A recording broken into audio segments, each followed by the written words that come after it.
We are live now. And start countdown.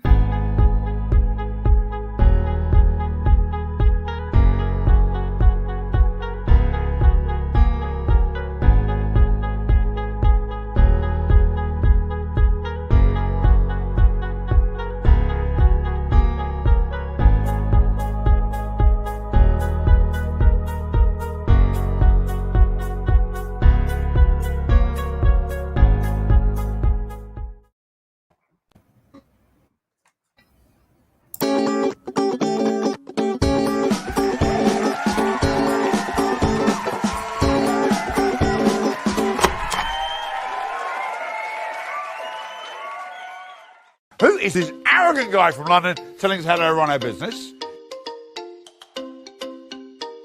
I don't know who he is, but it might be worth listening to. If you want at least 5% more success in some area in your life, do you agree you're probably going to have to do something different? You see, wherever I go in the world, I'm always looking for opportunities.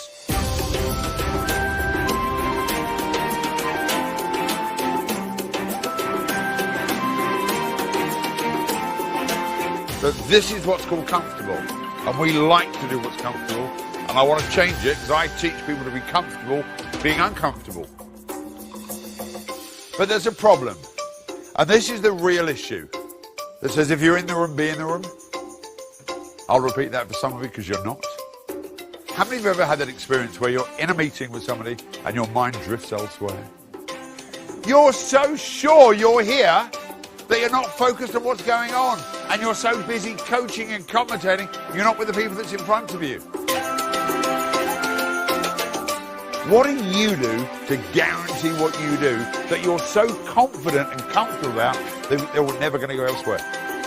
Stop getting in your own way, find the opportunities, and smile. I hate profiling people, I hate boxing people, and I hate giving people labels. But I'm going to do it for a minute. So, they represent different animals. So, we got the monkeys. You can go anywhere in the world, come into any environment, and have some fun. Then we got the lions. Lions, you're on a mission to change the world. Then we got the dolphins. Dolphins want more than anything else in the world is for the northeast of England to come together. And then we got the elephants. Elephants like detail. They like structure. They like a process. Now, there is a problem right now for the monkeys in the room. Because the monkeys in the room are thinking one thing and one thing only. Where do you get the hats from? Until you feed the animals the food they want, they won't work with you. Become a zookeeper. That's it. Thank you. Please take the risk. Please be in the room. Please be a zookeeper. And most of all, have some fun. Thank you so much indeed.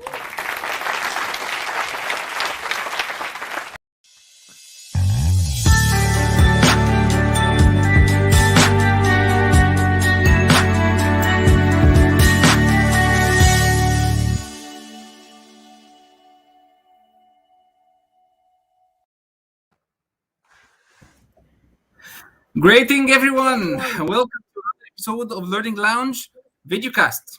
Bring you fresh and inspiring content from around the world to work by iconic leaders. I'm your host today, Ahmed Rida. My guest today will be back by popular demand, Nigel Risner. Nigel is the author of the Impact Code and its zoo around here. And the reason why we are inviting, why I invited Nigel back, because like most of us, everybody is locked in their home office by working from home due to the current coronavirus pandemic. So communication is a key, and motivation is another aspect.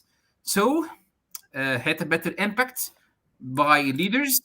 And today, let's start with Nigel Listener. And you have the mic, Nigel, right now. Give us brief about your own experience first before we hitting to our episode. Nigel.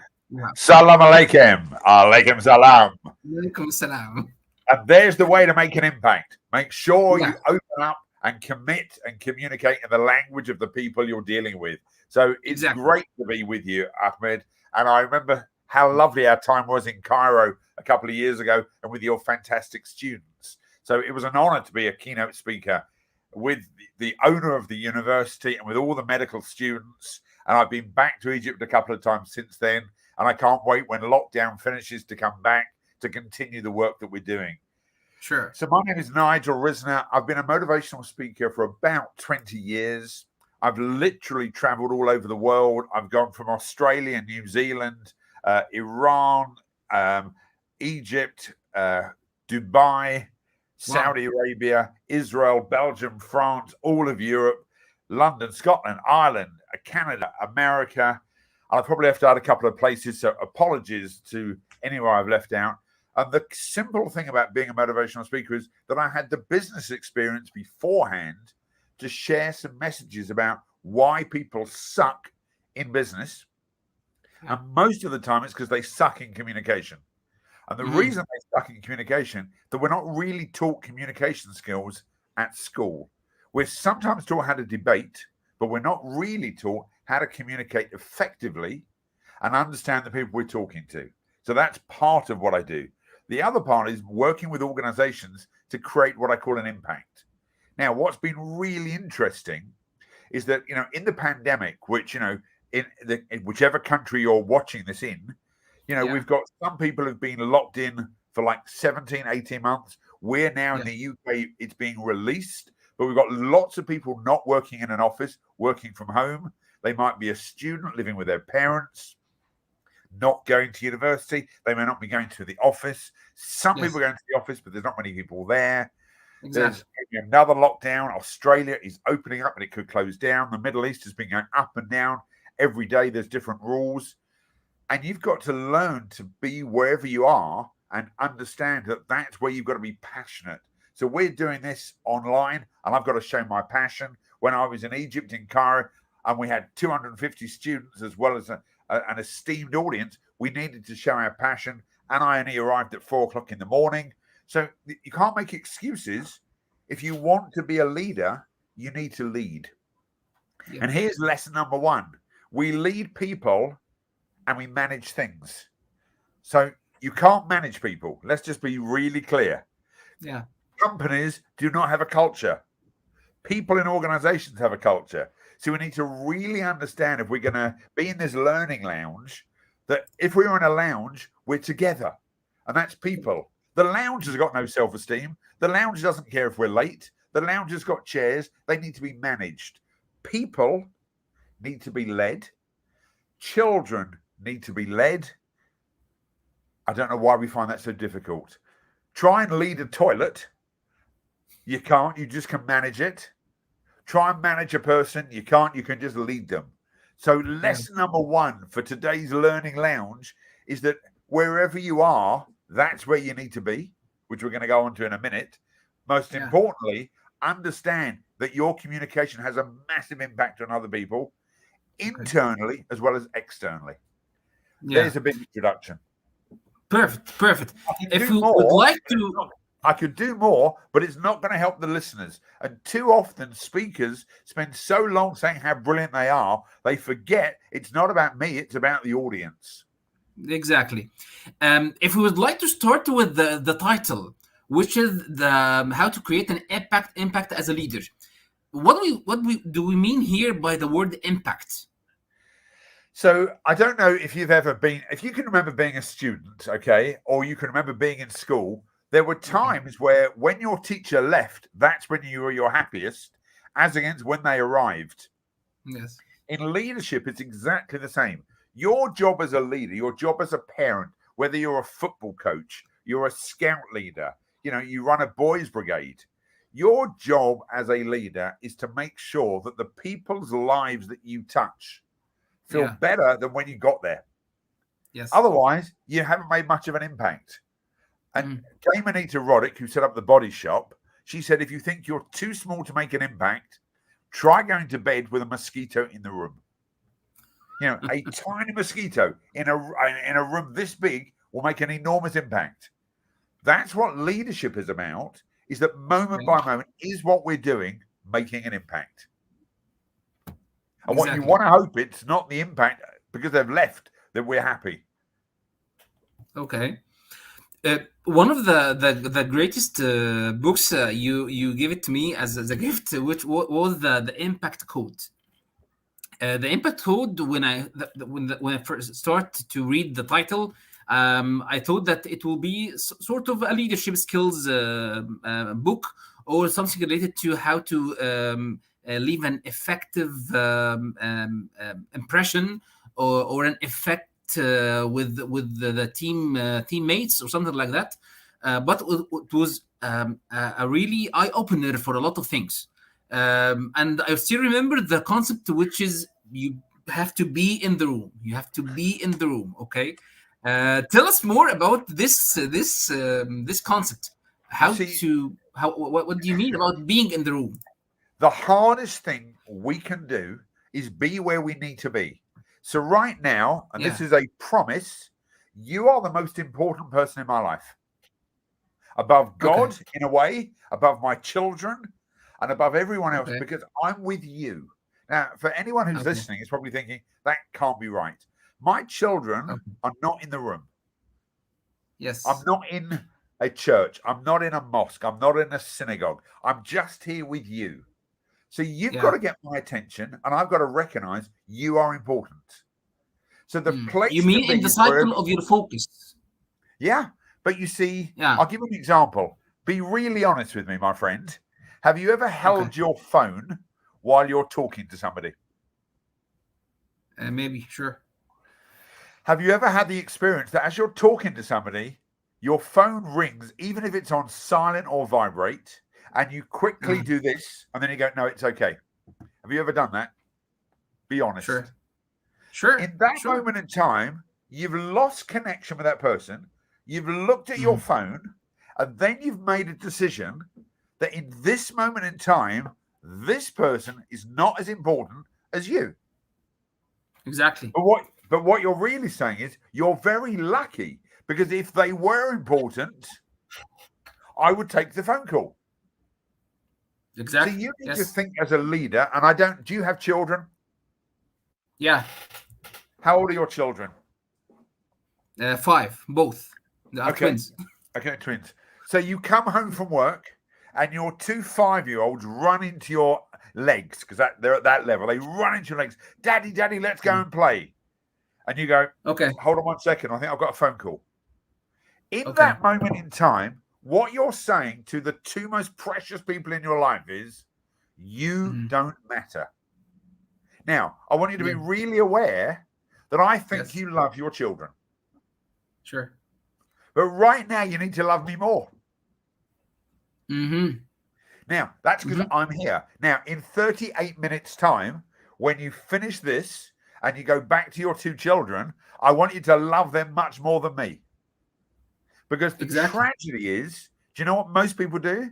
You're going to go to your children and you'll still be thinking about this phone call or this meeting. Yes. Or worse, you're now thinking about your children when you're in this meeting with me. Here's the tragedy. Here's the tragedy. You thinking about your children now isn't going to help them. I promise you that now. And you thinking about me when we finish this isn't going to help me. So here's a lesson for everybody who's listening.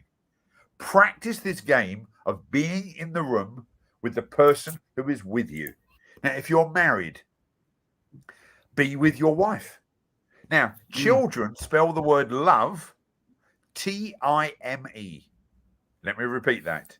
Children spell the word love T-I-M-E. Now, I know you're a busy person. You do some fantastic work in the university, and you may be tired when you get home. But if you're home before your twins go to bed, you need to be playing and bathing and having fun with your kids. Exactly. Because the reason you say you're working so hard is for your family. Well, obviously not. Now, let me just repeat that. We often at work say, I'm working this hard to provide for my children, to provide for my family. But when you're with them, you're not there. Now, the reverse happens. Suppose you have your two 5-year-olds don't eat their breakfast. Your wife is shouting. You haven't got them off to kindergarten or to school. Then you go into, I've been in Cairo. I know what the traffic's like. The traffic is horrendous. You get to work. You're blaming your wife, your children, the traffic, the government, and then you're in a meeting. And what are you thinking about? All of that stuff instead of the meeting you're in. Mm-hmm. We all do it, by the way. Do not think I'm a guru on this and I'm always focused. We all do it. The question for you is to do it less. Yeah. And one of the things that I teach is you only have meetings for 42 minutes maximum. Okay. That's in the morning. In the afternoon, 30 minutes. And after 5 o'clock, no meetings. It's just too late. I'd much prefer for you at 5 o'clock to be going home, being with your kids. Okay. The problem is the way Outlook and the way our computers schedule meetings, they're an hour. Okay. I promise you, you could do it in 42 minutes because what I want you to do is to make your meetings impactful, not just a process. And if everyone was in the room and everyone had, see, my phone is switched off. It's not on silent, it's switched off. How many of your phones are switched off in meetings? And I've been in Egypt, so I know the answer. Of course. But if we start to link the concept of being in the room with the concept of attention span, which is a concept in training is very common, which is the period of time me as a trainee or as a participant, I'm totally focused with you. Is this relatable? Think about this. In the mornings, you've got a bit more energy. Sure. You could probably last 42 minutes. Yes. In the afternoon, you've had 3 coffees, you've had carbohydrates with bread, you've had a sandwich, you've had hummus, you've had tahina, and all that stuff, and pita. Your stomach is now full, and you get a bit more tired. So you have more coffee. Then you have a banana. Yeah. By 3 o'clock, you really need a little siesta, a little sleep. And then we have a 4 o'clock meeting. Half of that meeting is wasted because you're not in the room. All right. If we start to take this part and start to link it with your diverse experience with different nationalities of leaders. Okay. If there's different thank you. If there's different levels of focusing or being in the room, for example, in Middle East versus Europe versus Asia versus Americas, something like that. If there is a diversity or different thing between regarding the nationalities. Yeah, you see, I've done a lot of work in the Middle East, and people in the Middle East hold their phone like it's a nunu blanket, like it's their comforter. They have to have their phone in their hand. And they're constantly on their phones because they suffer from a condition called FOMO, the fear of missing out. What they're really saying is, I'm going to be here, but just so you can see me, but I'm not really here. In Europe, they are beginning to ask people, unless you're in digital, which everyone seems to think they are, is not to have your phones on for 30 minutes. But you watch people having like the shakes, like they're on drugs. It's like, I need my phone. You don't need your phone. Okay. The problem is you've got more and more people now taking notes on their phone or taking notes on their laptop. I used to, until about 2015, and you'll find this horrific, I would not allow a laptop or a phone in the room when I did training. I gave everyone a piece of paper and a pen. I said, if you want to write notes, write it on a piece of paper with a pen. I'm not going to allow your phones or computers. The world has changed because virtually nobody has pen and paper. They all do it on their laptops. But the problem is people start looking at their phones and they look at Facebook and Twitter and Instagram, whatever. And so you're losing people's attention. Now, in America, you've got to do much shorter sessions because they can't concentrate for that long, about half an hour. The online session, you mean? Yeah, if I do an online session in America, it's about half an hour. If you think TV programs in America are 6 minutes before there's a break. Okay. Just 6 minutes. So they literally start the program with the who's in it, then there's an advert. Then they have 6 to 7 minutes, then there's an advert. In the UK, it's 13 minutes. Oh. Now, that we have a couple of That's channels. long. Supposedly, that's a long time. 13, not 3013. I'm just saying, you need to start thinking about, we are looking at images all the time. We can't sit and focus for too long. Our brains are constantly looking for new information. So if you're going to have a meeting, it mustn't be information only. Now, let me repeat that. Okay. Have you ever been to a meeting when someone shares statistics about the last couple of months' figures, how many attendees, all that stuff I could have read before I got there? I don't need to travel from the middle of Sudan to Cairo to watch and read something I could have read on the plane. Exactly. So I say to people all the time, when you do a meeting, don't worry about apologies for all those who aren't here. Don't worry about minutes of previous meetings. Tell me something exciting. Share some celebrations. Tell me something that's going to make me think, oh, that's brilliant. Because now we've got the work from home principle. You're asking people to come to an office, and the office needs to be a place that's exciting, collaborative, communication-wise, where we've got a chance to meet people. To go, I mean, to go from one side of Cairo to the other could take 3 hours in the morning. Yeah. Well, just imagine the meeting is to tell you what last month's figures were. And what we'd like you to do is to do better next month. Well, you could have. I could have been at home for that. It's taken 4 weeks to add value. For me, what's the add value? I will give you time, effort, money, searching for my own adding value. If there is no adding value, I will be disappointed. Okay, so I promise you, look at the next 3 meetings you go to, and I'll challenge you on this, and tell me how much value was in that meeting for the next 3 meetings you run or you attend, and you'll be surprised. Yeah. You see, if everything that I was sharing was all just in my book, I could send you an appraise in my book. I don't have to be here. You could just read it out. But I'm adding value by sharing some statistics, sharing worldwide knowledge. I'm telling you from the heart what I've witnessed over nearly 3 million people I've spoken to in 60 countries. Yeah.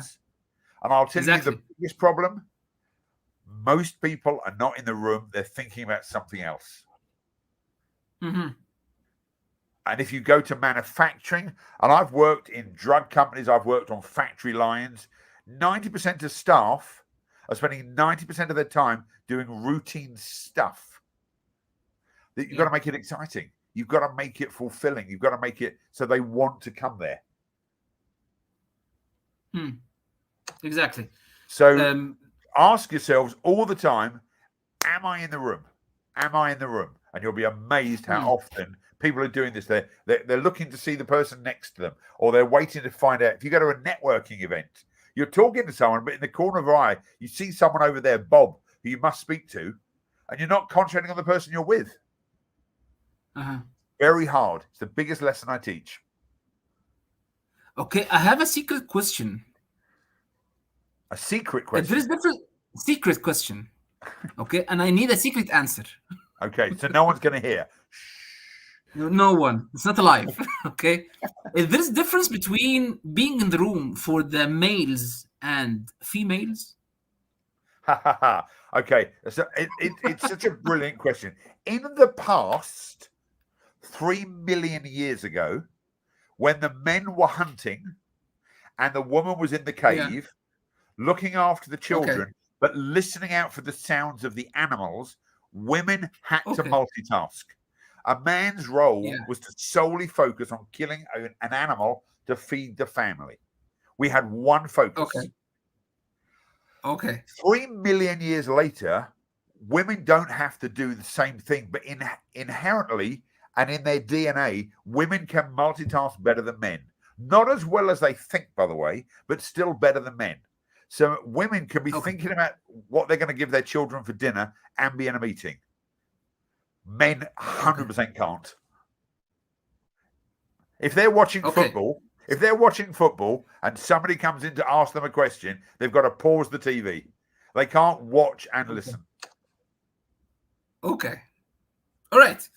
So males are luckier than females to being in the room, right? No. We have to be in the room because we can't focus on anything else but that one subject. Women have a bit more ability to be able to focus on more things. They're a bit luckier than us. We have to watch. Yes, exactly. Yes, exactly. They are much luckier than us. Yeah, they are luckier than so us. they Not have the the other way talent. around. They have the talent and the skill to focus on multi things. So being in the room is something. It's easy for them to do that. No, it's not easy. It's easier. Easier. Okay. Yeah, it's not easy, but it's easier because it's millions of years of DNA. It's like female lions inherently know to look after their young and not eat them. Perfect. Whereas males sometimes do. Okay, I got you. Let's move to one of the great analogies I'm using in explaining the different personality types. If we have a plate full of 4 types of fruits, okay, the first one is apple, then banana, orange, and coconut, and start to ask people what the difference between each and every type of fruits. For example, if you like to eat an apple, you start to eat it. You don't have to cut it or to peel it. Okay, so it's just easy to eat an apple. And if you like to eat banana, you have to peel it. So peeling the banana is very easy. Okay, you don't have to have a knife or something. But if you like to eat an orange, you have to peel it, and of course, you need a knife. And if you like to eat a coconut, you have to smash it. Okay. This analogy I'm linking it's a much bigger process to eat a coconut than anything else. Yes. I start to link those 4 types of fruits to 4 types of people or 4 types of personalities we are dealing with. There's people very easy and smooth and open like an apple. There's people just need small effort like banana. There's people who need a tool like an orange, not a knife, but just need a tool or a style or a way. And there's people really hard to deal with, like the coconut. You as Nigel, we know that you called we called you like the chief zookeeper, because you are linking. Yeah, I can see Cadbury special, because you are linking or have an analogy that people or the society is like the zoo, different types of animals. Tell us more about this interesting theory and model, the zookeeping. Okay, so let's go back hundreds and hundreds of years, thousands of years to 532 BC. You know, we're going to go back right to the very beginning. You know, where we had bloodlines, and you know, they decided Socrates in 532 BC said, you know, there was a fast line of blood, sanguine, chloric, etc. And then in the later years, we then had Myers-Briggs, we had Belbin, we had Sperring. We had lots of people who had different ideas about how to communicate. The problem was they were quite sophisticated, quite complicated. And in every organization I work in, there are lots and lots of people. And the question was, how could you identify the people you're working with and then make sure you are feeding them the food or the nourishment or the needs they have? So I wrote a book called It's a Zoo Around Here. And when I wrote the book, I had to make sure that people could read the book in their style, not mine. So I wrote the book in 4 different stages. So for a certain group of people, it was very simple, lots of color paper, even a joke in the beginning. For another group of people, some very quick bullet points. For another group of people, there were charts. And for another group of people, we printed the whole thing on recycled paper. So before I even started people reading the book was divided into 4. Now, there's hundreds of different models. But what I wanted people to understand was the hardest thing you could do, and I'm just looking for something in here. I can't see it, but that's okay. Yes, I can. Hold on. Don't move. Okay. I knew I'd find it. What I wanted to do was to find a way of how to understand people and their process. Now, if I ask you a simple question, okay, why do people come to work? to achieve their goals, to gain money, to meet new people, a lot of things. But you don't know, do you? You don't really know. There's You don't really know the everyone. answer, do you? I know, but the idea, each and every person has his own motive. They all have the same answer.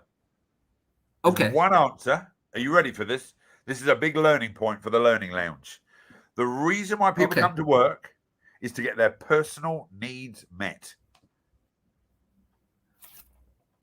Now comes the big one. You don't know what their personal needs are because each different person has different needs. One of my personal needs is Cadbury's chocolate. That's one of my personal needs. So when I work, and I'm expecting from you, Ahmed, in the post in the next couple of days, a massive bar of chocolate for the work we've done here today. But I want dairy milk chocolate. I don't want plain chocolate. And the reason why this is so important is because if I was working for you and you gave me a bottle of wine, you haven't listened to me. And I don't drink alcohol, not for any religious reason. I just don't drink. But giving people wine is an easy present. But if you gave me chocolate with my name on, and get ready for this.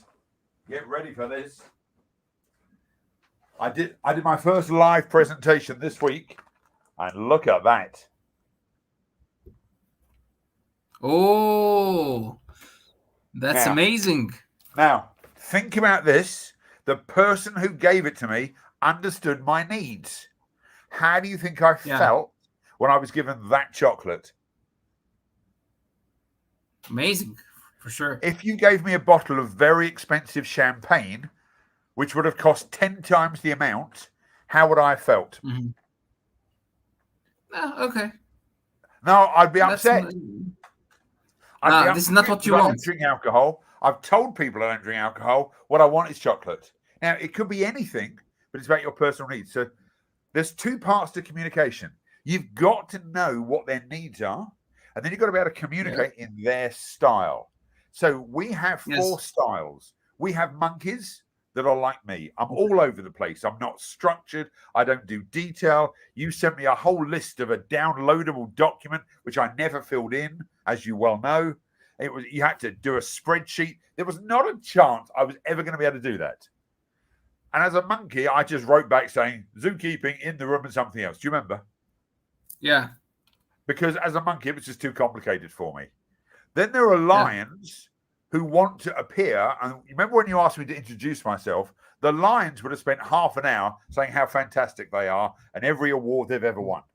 And I've won every award there is as a speaker, but I didn't share that because that's not my style. Then we got the elephants who would have loved your questionnaire and that downloadable document you sent me. They would have been in heaven with that. They like information. They like detail. And any elephants who are listening to this is hoping there'll be a transcript, and if it's translated either into Arabic or if there's more notes, because they love that. Yes. And then there's the dolphins who were very impressed that you've got 2 little boys of 5 and that you're going to be in the room, and when you come home, they're going to run into your arms and you're going to put your phone down. So we have all these different animals, and whether it's colors or it's oranges, lemons, different, whatever you might want to do, the problem is the job of the greatest communicator is this person. Yes, the zookeeper. Is the zookeeper. Sorry? And this hat, zookeeper.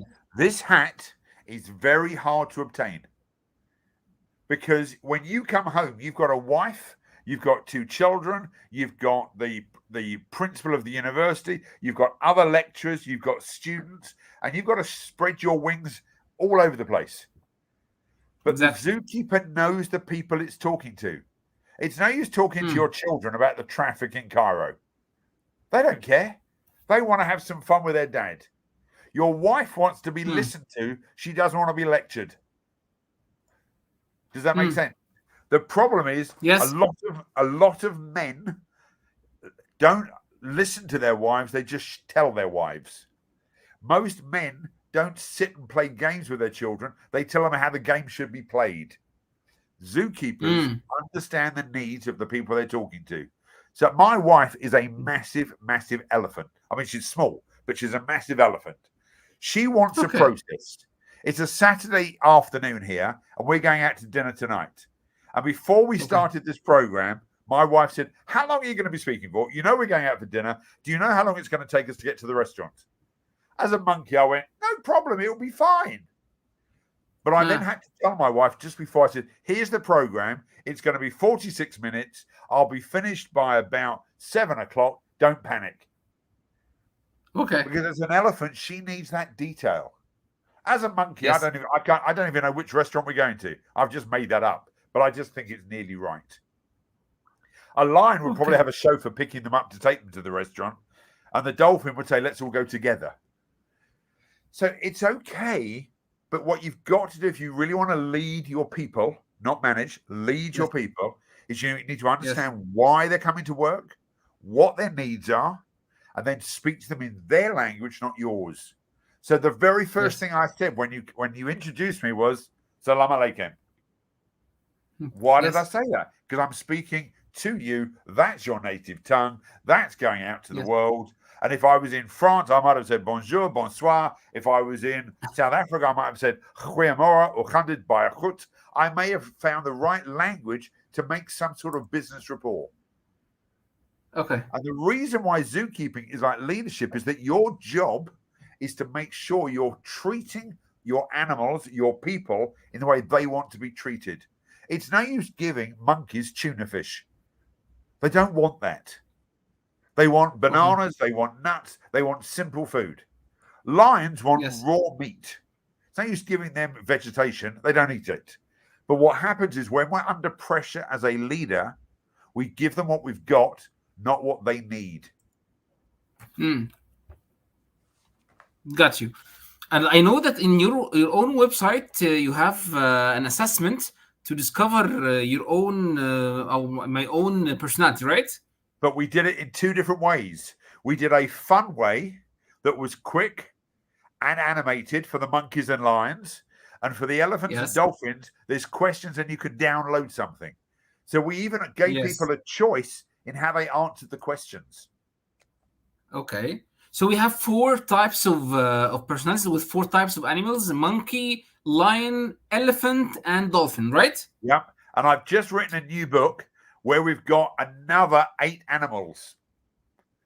Now, the reason we added more animals is what happens when your animals go rogue. So what happens when you don't treat your staff well? They will turn nasty.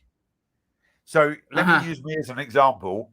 If I don't get my needs met and I turn up to the university to do my lecture, and then all of a sudden you keep me delayed an hour, instead of being this fun-loving monkey, I will turn into a hyena. Now, if you know much about hyenas, it may sound like they're laughing, but we're not. We are nasty, we are rough, we are belligerent, and we are nasty. You mean like the ugly truth or the ugly face for each personality? Well, they've all got them. And so we wrote a book called Zookeeper Rules for the Office. So you need to understand that if you don't treat your animals well, they will go rogue. If you don't treat your wife correctly, believe me, you don't get your favorite dinner. She goes quiet. She doesn't record your TV program. Egypt are playing Spain in the World Cup final. You'll find that recording has been deleted. Even though she loves you and everything else, she will go rogue. And every person I know in the world has that in them. Let me just share that the dolphins turn into sharks. And so they were sweet, they were loving, they were nurturing, caring. All of a sudden, they all start circling. And they will smell a little bit of blood and they will attack. And they will never trust you again. See, dolphins will be forgiving twice. But the third time they're let down, they'll go into shark mode. And they're the type of people who will leave your organization because they don't feel loved, nurtured, and cared for. They'll say it's about the money, but it's never about the money. 99% of staff leave their leader, not the company. Let me repeat that. 99% of staff leave their leader, not the company. Yes, exactly. As a part of closing the uncertainty of this part, I have 2 questions that really link together. diversing or differentiating the 4 types of personalities is it type of or kind of labeling people? This is the first part of the question. The second part is if it's my type is a monkey, for example. If this is changeable, I can change my own style to a dolphin, for example, or can I act? Can I act as a dolphin at work, but my personality at home is a monkey, and with my close friends is an elephant, something like that? Or no, it's not changeable at all. So again, a brilliant question. I can be 3 of the 4 animals, so I can be quite forceful, I can be very funny, and I can be very caring. Yeah. It's very unlike me to be cautious, deliberate, skeptical, which is the elephant. So I can be 3 of the 4. Okay. But when push comes to shove, and when I'm put under pressure, I will revert to monkey status, leading towards being a hyena. Dolphins can be caring. They can want information to feel safe. They can be a bit joyful. Rarely are they going to go to what I call lion mode, unless they're put under pressure and they go into shark mode. So all the animals can be probably 3 out of the 4 on a good day, depending on who they're with. But you'll notice if you ask a basic question. So if I said to you, are you going on holiday next year? The lions would say, yes, we've already booked the Mauritius. We're going to the Maldives first class. The monkeys would say, yes, I'm sure we're going somewhere. I've got no idea, but we'll definitely go. The elephants will have a process, and the dolphins say probably a family holiday with the children. Okay. If you ask simple questions, they will answer the questions in the animal style. So I often will ask people silly questions. So I'm not going to ask you this question, but if I was asking, do you go to the hairdressers very often? Okay. Monkeys will go every 6 or 7 weeks. Lions will have a specific appointment. Okay. The dolphins will say, in school holidays. And the elephants will say, well, we have an arrangement. You know, it's every Thursday at 3 p.m., but normally at this branch. You don't know that. So the more you listen out, the better communicator you'll become. Okay. I have another secret answer without a secret question. Okay. This time I can share with you my own style at the trading process if I have a class or something. For example, I just wrote that down.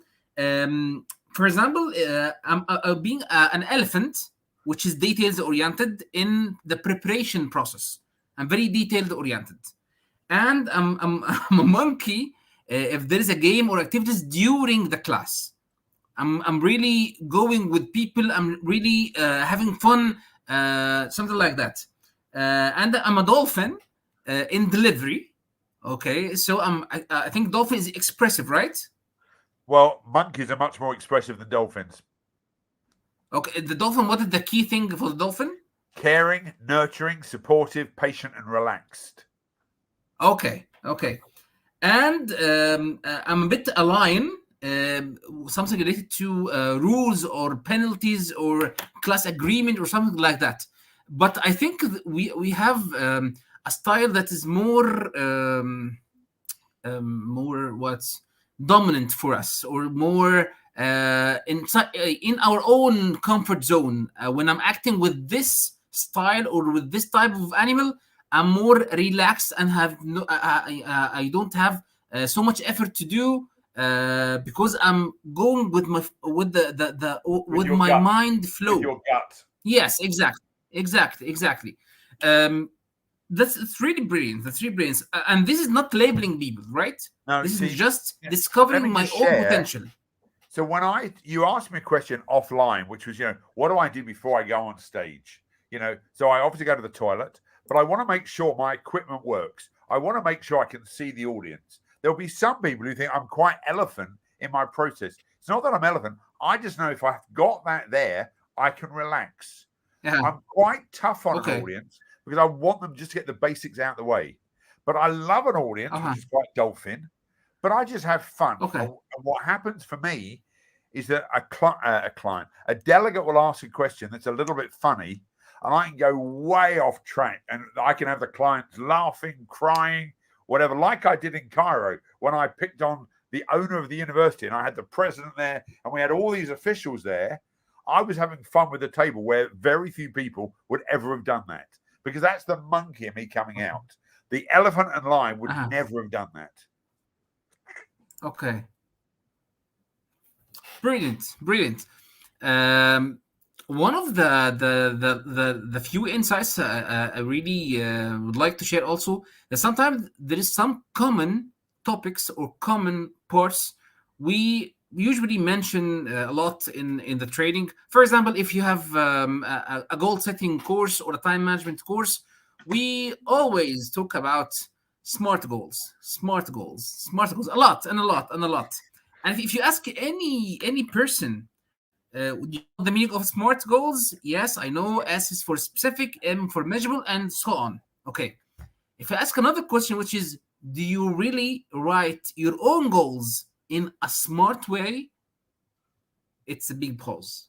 Okay. Sometimes, so or two most questions. of the times, the answer will be no. I always write SMART goals, but they're not those letters. They are always very specific, you know. So I wanted to write a book that I wanted to get out. So I've written a book. The voice is not that clear.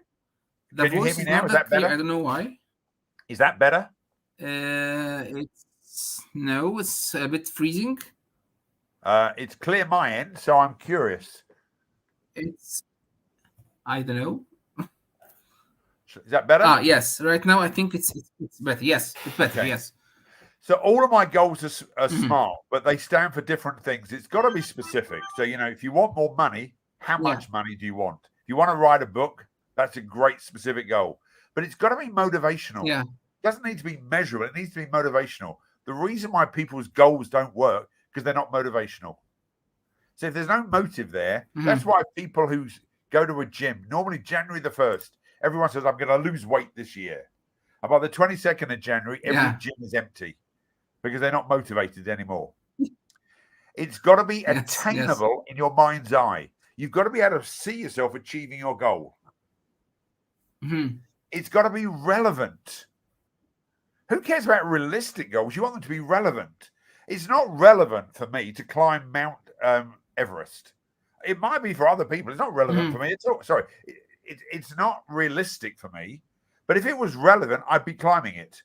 But it's not relevant for me. I don't want to climb Mount Everest. And I'm 59 and I'm not fit enough.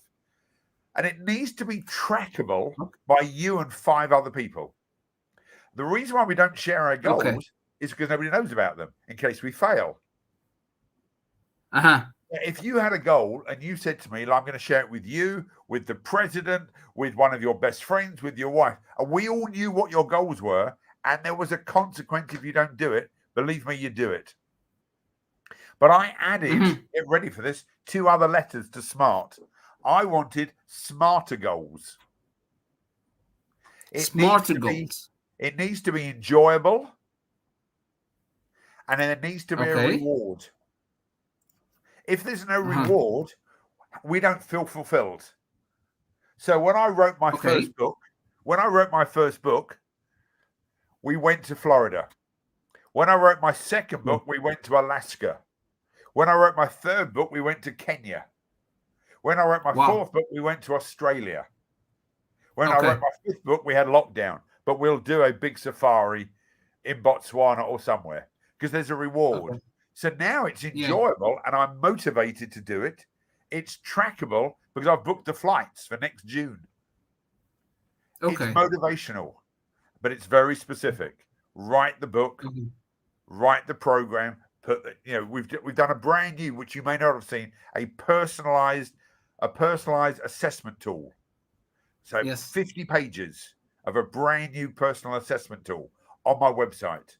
It's hard work. It took us 1.5 years to put together, but it's the most phenomenal thing we've ever done. It's brilliant, if I say so myself. But it's going to share with you your animal types, dominant style, why you act that way. But it was a big process, and it's all animalified. But it was very specific what we wanted to achieve, so we needed to go online, especially through lockdown. There was a motivation that I needed to earn money. I could see it being online. It was relevant. We had a time to do it. It was trackable. It was enjoyable. And now we're getting the rewards. So the old SMART method does not work. Okay. And before we leave this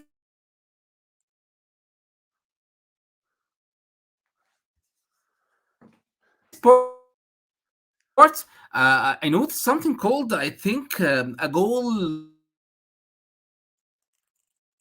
You've just frozen.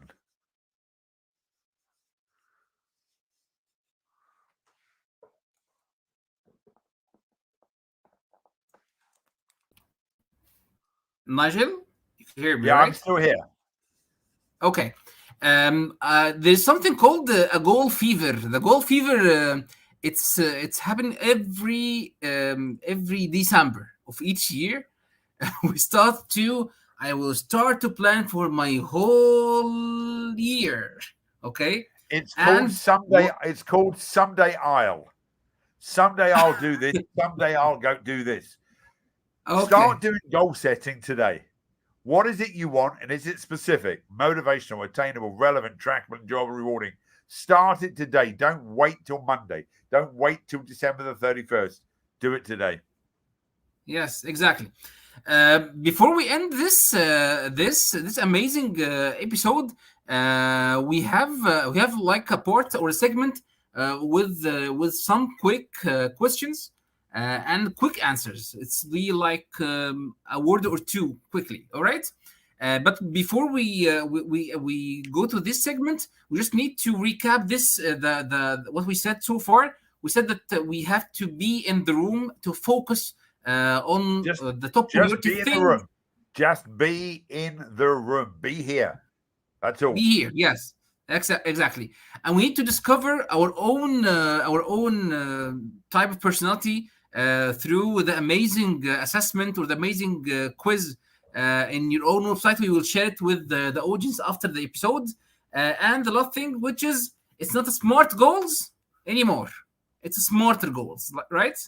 100%. Smart goals do not work. Otherwise, we'd all be very thin, very fit, and very happy. Okay. All right. And for our last segment, let's start talk about Nigel as a human, not Nigel the public speaker or the business coach or something. Okay. Let's start with the first question, which is what's the definition of success from your own point of view as a Nigel? Being happy with who you are. Okay. Being happy with who you are. Okay. Is this sort of an answer limiting the vision, or too many people, Ahmed, will say, when I get this, then I'll be happy. If I have more money, then I'll be happy. Mm-hmm. Right now, I'm the happiest I've ever been. Right now. Okay, perfect. Because my second question was, what is the definition of happiness from your point of view? Well, no, you see, there's the point. My son and daughter-in-law and my new grandchild are living in my house. Uh-huh. That's what success is for me. My daughter came last night for dinner. I had both my children. I had my daughter-in-law, my father, who's 89, for dinner with my grandson in my house. That makes me happy. They want to be with me. Perfect. The third thing, you as Nigel you are conducted a lot of talks and a lot of courses for the past, I think, 20 years or more? 23 years. 23 years, okay. Can you describe Nigel as a participant or as a trainee? Oh, the worst. I'm absolutely the worst. I have no concentration. I get bored really easily. I have to sit on the end of a row because I need to stretch out and I need to eat chocolate. I'm not great as a delegate, trust me. Okay. By the way, I think this is normal for the people who's on the top notch in the industry. No. Because you are very, I mean, you became very critical, not easy to be pleased. This is normal, I think. No. Occasionally, I will hear a speaker that I think is phenomenal, but after about 30, 40 minutes, I need to stand up. I need to stretch my legs. I need to go to the toilet. I need to eat some chocolate. I can't Okay. sit for hours, and I definitely can't sit in a tight space. I've got to sit at the end of a row. Okay. If there's one secret ingredient you would like to share to the junior speakers or the junior trainers, what will be it? Strive for excellence, not perfection. Okay. I have done Elaborate nearly with me. 3,000 speeches. I've never done one perfectly. I've done some great ones, some phenomenal ones, some excellent ones. I've never done a perfect speech. From your own point of view? From anyone's point of view, I could, if I looked at a video, if I looked at this hour we've spoken, I'll find some mistakes. But you know what? Okay. I've given it the best I can. I was in the room. I had fun. We love each other. What more can I want? Yes, yes. But too many people spend their lives finding the one mistake because they're what we call perfectionists. And they're only happy when there's an imperfection. Okay. Before our last question, I really need to know, after the 23 years in the business, who is your model? Who is your not a role model, but who is you are looking to in the industry? No, not in the industry. My son. Your son. My son does remarkable things, and every day I'm amazed by what he achieves. In which field? Just in life. Just in life. Okay, amazing. The last question. It's not a question; it's an answer, and you will put the question on it, which is if there is an answer, which is sorry, if there's a question, you will put the answer will be Nigel Risner. What will be the question is? Which speaker made the biggest impact 20 years after he spoke? Wow. Amazing. That's an amazing question. Thank you very much, Nigel. My it was pleasure. Great to have you in this episode. And I can't wait to come back to Cairo. Salam alaikum. Have a fantastic weekend. And I will see you very soon. Thank you very much. The last part allow me to be in Arabic. شكرا جزيلا لكل الناس اللي كانت بتسمعنا النهارده. وان شاء الله طريقه التواصل مع نايجل will be shared على الكومنتس سواء فوق حسب البلاتفورم اللي انتم بتتفرجوا عليها. Again, thank you very much, Nigel. It's great to have you in the second episode of the Learning Lounge. We hope to see each other face to face very soon. Hopefully, you'll invite me back to episode 40. Sure, hopefully, yes. Just keep tracking. Inshallah. Be good. See you soon. Thank you very much. Thank you. Bye-bye. Bye-bye.